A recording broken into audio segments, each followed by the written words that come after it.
People are still demanding answers about last week's FBI raid of Fulton County, Georgia ballot information and National Intelligence Director Tulsi Gabbard's defending why she was there. But yesterday, you know, who raised even more concern during his interview with podcaster and former FBI Director Dan Bongino.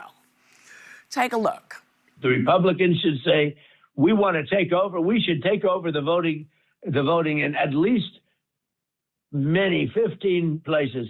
The Republicans ought to nationalize the voting. And we have states that are so crooked, and they're counting votes. We have states that I won that show I didn't win. Now you're going to see something in Georgia where they were able to get, with a court order, the ballots. You're going to see some interesting things come out. Okay. I mean, really, you asked for 11,000, but you said you were looking for 11,000. Are you signaling to us that you found the 11,000 votes that nobody else found in the, how long ago was that election? 6 years. 6 years. 6 years, it took people 6 years? Well, where was it? Was it hiding in a shoe? Was it in a drawer? Was it in the bathroom? Where were those? Where were they? So what's he going to find? Well, he knows he lost. We know he lost. 63 courts found nothing. This is such an old rewind of a story. And I wake up every day and I think, what more can we do in this news cycle? Like, I look at the headlines and I'm like, we have ICU nurses and mothers shot in the street. We have a little boy who's a shell of himself who's been released from being detained. And now he wants to nationalize elections. I can't think of anything more anti-conservative or anti-Republican I've ever heard. Yeah, they're always about states' But rights. I do think this is all a big distraction from how he's plummeting with all of the immigration, and he's plummeting on the Epstein files. So I think, because there's no other reason when you look at the absurdity of what he says. Why? I always ask why these days, because every day it's a new kind of go chase this. Like we're just going to run after Look everything. what's happened in Texas. I mean, a Democrat won a seat there that he won by 17 points. So the Republicans are very nervous now that they're going to lose the election. So the only way that he can win, I guess, is if he cheats. Yeah. Because he's very nervous about losing the election because he should be used to it by now. He might be indicted. Am I right? He could be indicted. Well, that he could be impeached. But I will say, there are the Epstein files, like you mentioned, which are really, that's getting very, very hot right now. Yeah. And I think he's really very scared. I do. I think that what I've realized about Donald Trump is that he now says the quiet part out loud.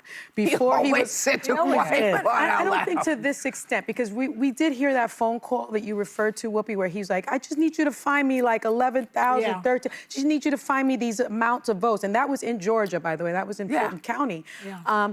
But I read this article in The Atlantic by this author, and she said, critics and the media take him seriously, but take him literally, but not seriously, while his base takes him seriously, but not literally. And I think now it's time for us to take him seriously and literally, because he says the quiet part out loud. So now if he's saying, we really need to nationalize elections, we really need to at least get these 15 states. He's thinking about the swing states. He's thinking about the blue states. And he really is thinking about trying to nationalize that by the Republican Party so that he can cheat and so that he can win the midterms, because it's not looking good for the midterms. So I don't think we should just disregard it. It's interesting. Well, he thinks that if he says it out loud, like you say, that it's okay. And if you do it on the sneak, it's not okay. Because his base has determined, the Band-Aid has been ripped off. I think it's just totally fine now at this point for him to say these things. And he's given permission for other people to say racist, homophobic, this xenophobic is why I say things. he's always said the lie. And people, you can say to people, take it seriously, but they don't take it seriously until they take it seriously. But my thing is, why not focus on the election you won? Like, you lost in 2020. That's been litigated. 63 court cases knocked it down. You won in 2024, so start delivering. Maybe. Focus on the cost of living. Focus on the economy. Pull back these insane ICE raids. That's not what people voted for. They just wanted a secure border. Like, you have an election where you actually believed you had this mandate. Why are you not focusing on what you said you were going to do? But I would remind folks, the Constitution spells out very clearly how elections are run. First article. States have the right. Article 1, Section 4, Clause 1 gives states the primary constitutional authority over elections, and Congress can pass regulations to change how that's done.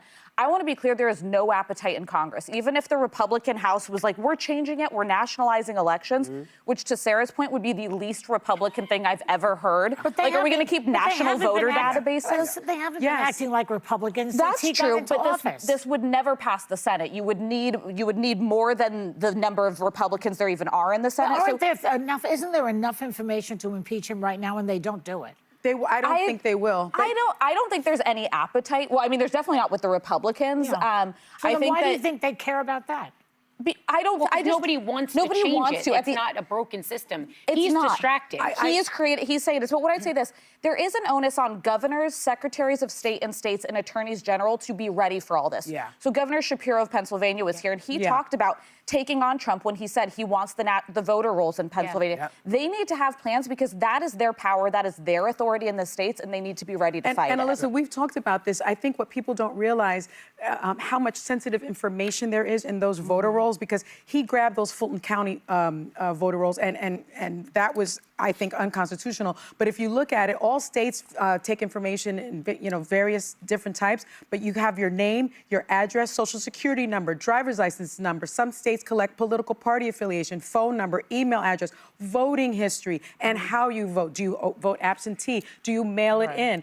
And so that information, if you want to steal an election, could be very but here's helpful. the thing. But with somebody like him, he will steal the election without that information.